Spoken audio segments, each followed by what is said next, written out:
The modern world was not alive to the tremendous reality that encompassed it.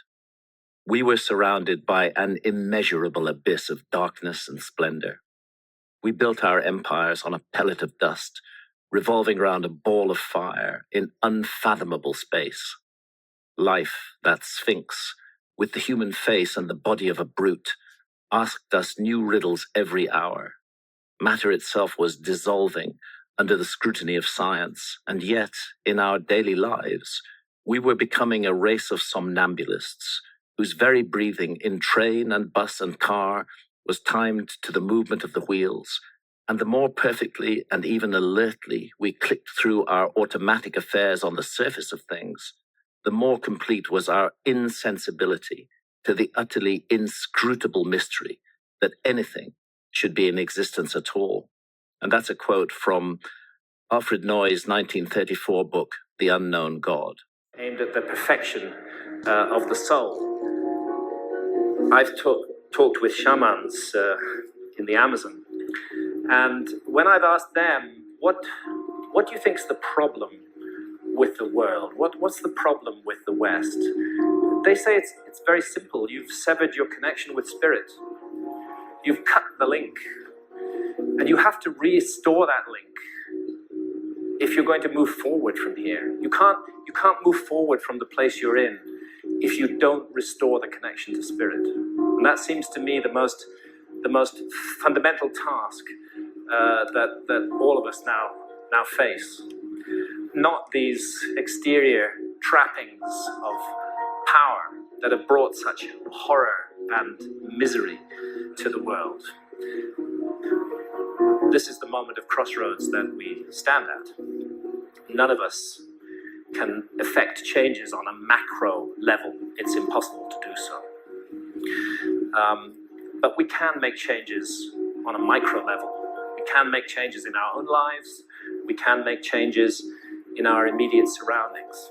Changes for the better. Changes driven by love. Shamanism is a perennial philosophy that is found all around the world, encompassing indigenous wisdom teachings and healing practices, as well as rites of passage or initiations. Whether it is found in Asia, Australia, or the Brazilian Amazon, it shares a common body of knowledge. This body of knowledge originated in Africa 85,000 years ago and traveled with the first migrations out of Africa, with the people that settled in the foothills of the Himalayas. It was brought into Europe and into North America by a small group of hunter-gatherers who crossed the Himalayas and walked over the Bering Strait, and it was taken into Australia by the first navigators across the ocean. This body of knowledge acquired cultural flavors along the way, so we may call it Mayan, Hopi, or Incan, but the Himalayan source is one and the same. To travel around the globe and investigate how to create psychosomatic health, he concentrated his study with shaman healers in the Americas, who specialized in treating illness before it manifested in the physical body. They did not work on the physical body itself, but on the luminous energy field surrounding it. These master medicine men and women understood that the luminous energy field is a template of light that determines how our body heals, how we live, and how we might die. When the imprints of disease are erased from it, a person returns to health. The shaman saw that the energy field, which is the luminous body, is an information field. Within this luminous blueprint are signatures or imprints of trauma. Stories of betrayal, abandonment, and loss are stored in a holographic fashion in the tides and streams of life force swirling about in the luminous field, creating dark, heavy spots among the whirls of lighter energy. Some of these are very ancient imprints of trauma that you may have suffered 2,000 years ago in a previous lifetime. Some are cultural, the traumas of your people as they went into exile, and some of them are genetic. If you have a family history of heart disease or breast cancer, this information is encoded in your energy field until you are healed of this legacy. These imprints contain the same information that is contained in your DNA code that might predispose you to die from the same illnesses that your parents died from.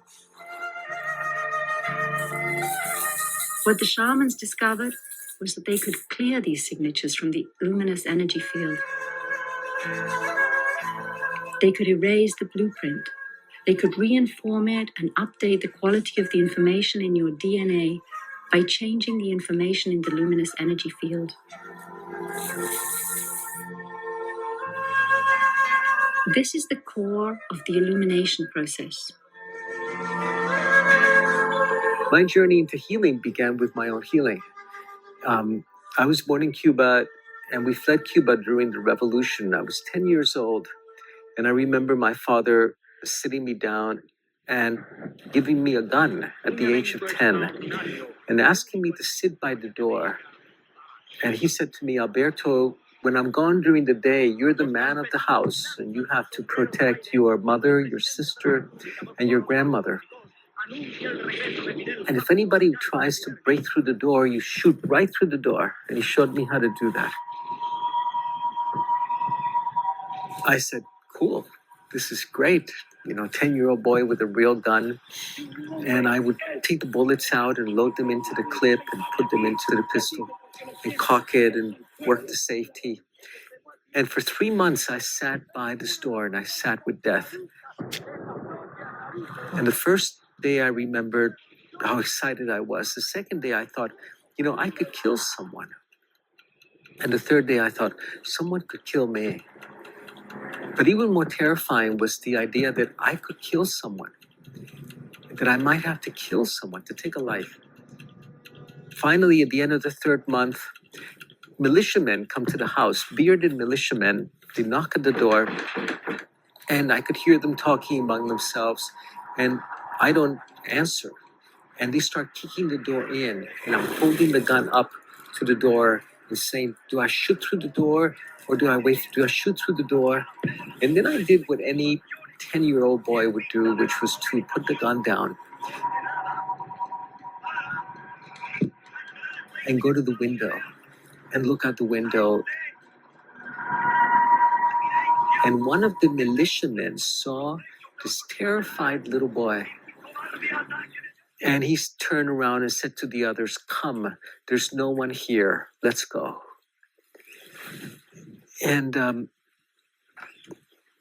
he saved my life. But at the same time, this was when I suffered my greatest loss of soul. Because after that time, I became a very mature little man. I stopped playing. I stopped knowing how to have fun. I stopped smiling. I wasn't able to sleep properly. I had terrible nightmares that at any time these bearded men could come into my home and take away the people that I loved the most. We left Cuba and I ended up in California in the 1970s when everyone, including me, was a hippie. And all my friends started growing beards and letting their hair grow long. And I noticed that as soon as my good friends grew a beard, that I would start withdrawing from the friendship. I would be terrified. And I recognized that this was because of these militiamen. And it wasn't until I worked with my mentor and did a soul retrieval that I recovered this 10-year-old little boy. It wasn't until my late 20s that I was able to play again, that I was able to smile, that I was able to trust people. High in the Himalayas, hidden from the world, lies a secret kingdom. It is Shambhala, a land spoken of only in whispers. Legends say it is a place of peace and enlightenment. Those who find Shambhala discover great wisdom. For centuries, explorers and seekers have searched for this hidden land. Some believe it is a real place, hidden somewhere in the mountains. Others say it is a state of mind, a spiritual paradise within. But all agree on its power. Shambhala represents our deepest hopes for a better world. The journey to Shambhala is not easy. It is a journey of self-discovery. To find Shambhala, one must look within. The sanctuary of Huanca was so revered by the Inca, a holy place where the power of nature congregates. Huanca is located halfway up the southern face of Mount Pachatusan, whose name means the axis of the world. The mountain spirits instructed Manuel to travel to another Apu, or sacred mountain named Ururu, directly across the valley. Young Manuel spent the next few months living in a cave like a hermit, drinking the water that filtered through the walls of the cavern, going for long walks alone in the mountain. Here is where he first began speaking to the Apu. The mountain itself became his teacher. He had been on the brink of death, had experienced the continuity of life on the other side, and come back.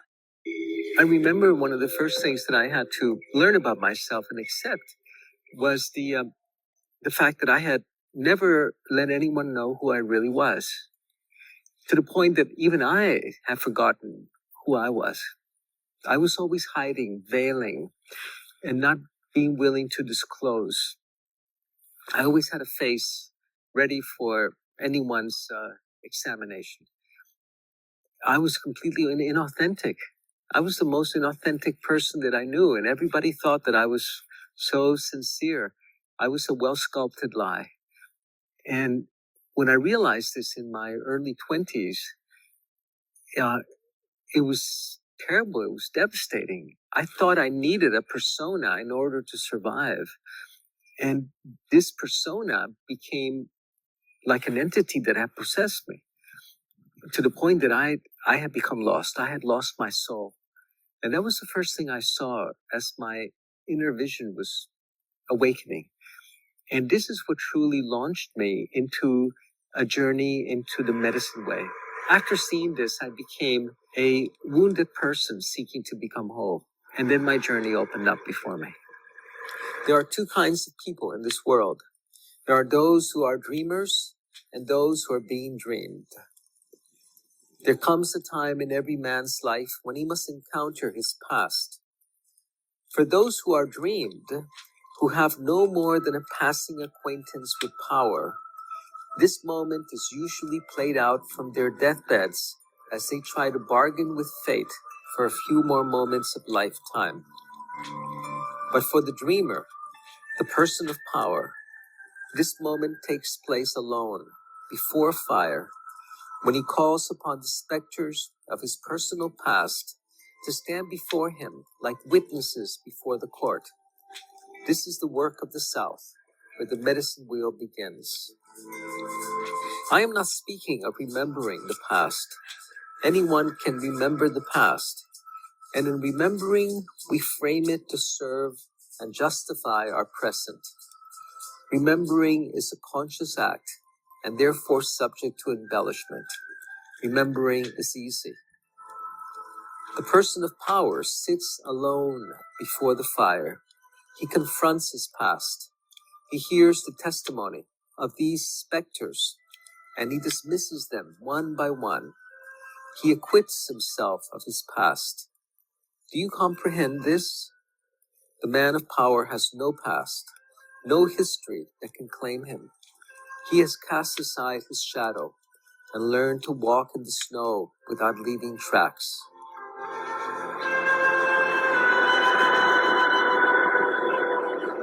We arrived at a clearing where he asked me to sit in a boulder and connect with a tall pine a dozen yards away.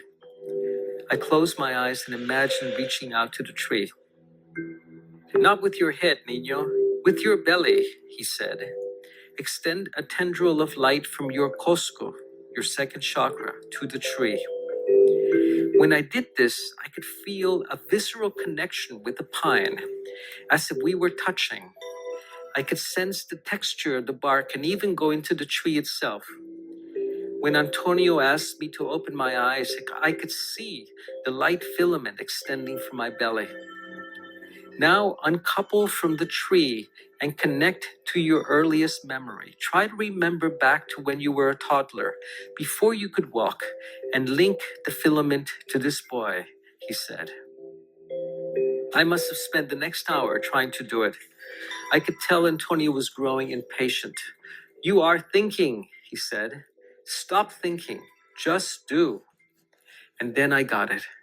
I could feel the skin of this boy the way I had felt the skin of the tree. I could taste what he tasted and sense how big the world felt. All of my senses were active and nearly on overload. It was no longer the me that I knew who was touching and feeling, but another, older, equally as familiar, younger me. Then Antonio asked me to follow that luminous fiber, to track along the cord itself, allowing the images and feelings to flood into me. I imagined that I was walking along this cord as I walk on a trail, and spied images of my childhood and adolescence I had not thought about in decades. The Halloween costume my parents made me wear when I was 5. The crush I had on my third grade teacher the time our dog died. The strangest thing, I was not only seeing the images, but the emotions were deluging me. I saw every painful and joyous moment of my life. Then Antonio tapped me on the shoulder. Next time, he said, we're going to connect with who you are becoming 10,000 years from now. The soul retrieval techniques in this book represent my contemporary reinterpretation of ancient healing practices that are still in use in North and South America. Among Hispanic and Native American communities throughout the U.S., when children suffer from susto, or fright, they're taken to a special place to retrieve the part of their soul that was lost or taken from them. I've adapted and translated these practices within a modern scientific context. Destiny retrieval practices have been lost among most Aboriginal societies. Yet I was very fortunate to spend many years with the Leka masters, seers of the Inca nation, where I learned these skills. Please keep in mind that the practices I'm going to share with you in this book are extraordinarily powerful and effective, and must only be used with the strongest code of ethics and integrity. My own journey into shamanism was guided by my desire to become whole. In healing my own soul wounds, I learned to love myself and others. I walked the path of the wounded healer and learned to transform the grief, pain, anger, and shame that lived within me into sources of strength and compassion. At the Healing the Light Body School that I direct, every student embarks on a quest for self-healing in which he or she transforms soul wounds into sources of power and wisdom.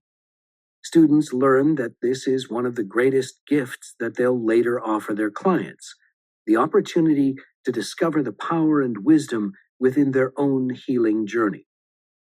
Of course, I'm not the first to bring to light the ancient healing practices of the Americas. The anthropologist Margaret Mead opened the door for all of us who follow in her footsteps. And my friend and colleague Sandra Ingerman, with her groundbreaking book Soul Retrieval, Mending the Fragmented Self, was the first to make us aware of the power and beauty of these ancient healing practices, as well as provide us with a practical guide for healing ourselves. A number of others, including Hank Wesselman and John Perkins, have also built bridges that have allowed many to cross into the realm of indigenous spirit. Finally, I want to state that the healing methods in this book are my own synthesis and interpretation of ancient healing practices. I do not speak for my teachers, for the Inca, or for Native American shamans. Although I've had the privilege of training with the finest Inca medicine people, I make no claim to be representing a body of Inca traditions. The practices of soul retrieval and destiny retrieval described herein are adaptations of what I learned during my training as a shaman, and I take full responsibility for them. Alberto Violdo, Ph.D. Introduction.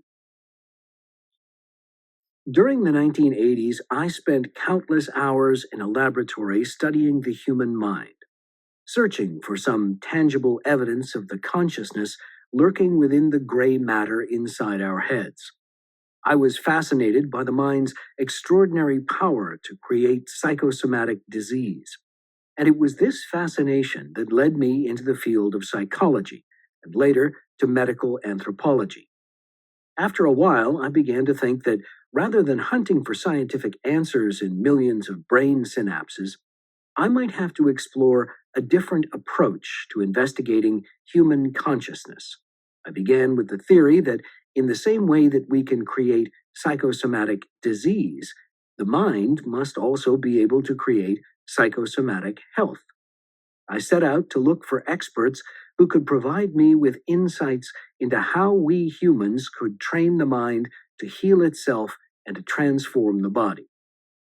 From my anthropological studies, I knew of indigenous cultures in South America where shamans were reported to perform miraculous healings, both in person and from a distance.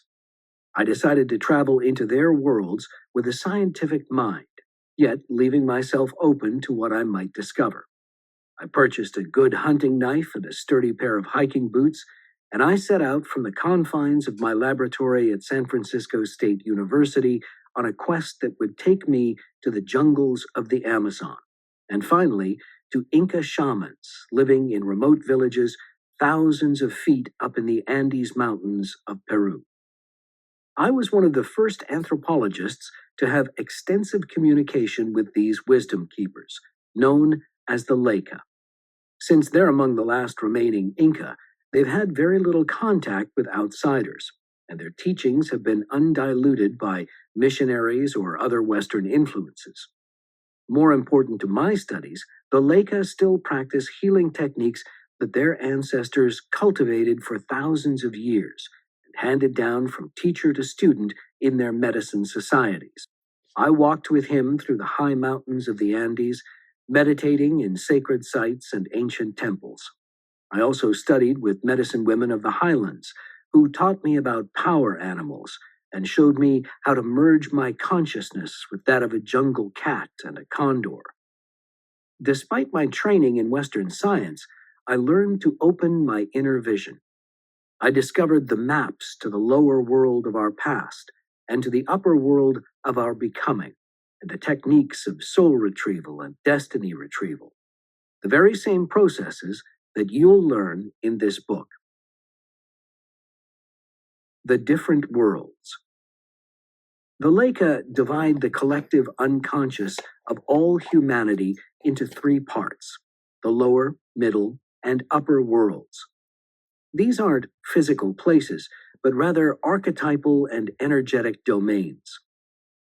As June Singer, the renowned Jungian analyst, wrote, "The wonder of the collective unconscious is that it is all there, all the legend and history of the human race with its unexorcised demons and its gentle saints, its mysteries and its wisdom, all with each one of us, a microcosm within the macrocosm. The exploration of this world is more challenging than the exploration of outer space. The world we live in, where we work and raise our families, is the middle world. The upper world is the invisible domain of our destiny and our spirit. And the lower world, where the record of all human history is held, is the realm of the soul. Now, in the middle world, we perceive time to be linear. Tomorrow always follows today. So it's difficult to imagine how we could travel into the past or future. But by using the technique of journeying that I'll detail, we can visit the upper and lower worlds, and it's here that time loops and wormholes into the past and the future. In this book, I'll teach you how to travel to the upper world to find your highest destiny in order to manifest the meaning and purpose in your life. But you'll also journey to the lower world, where your childhood and your former lifetimes reside, to recover the lost parts of your soul. These soul parts will take the form of beings, a frightened 7-year-old, an anguished mother, or even a cruel taskmaster. You'll learn their stories, heal their wounds, and write new contracts that will free them from their burdens. Then you'll retrieve these healed soul parts and bring them back to the present. You'll discover your hidden gifts, which you may use in your everyday life in the middle world, and you'll retrieve a power animal who will put you back in touch with your natural instincts.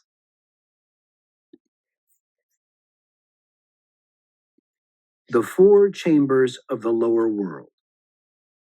The lower world is the primordial Eden, which legend says we've all lost.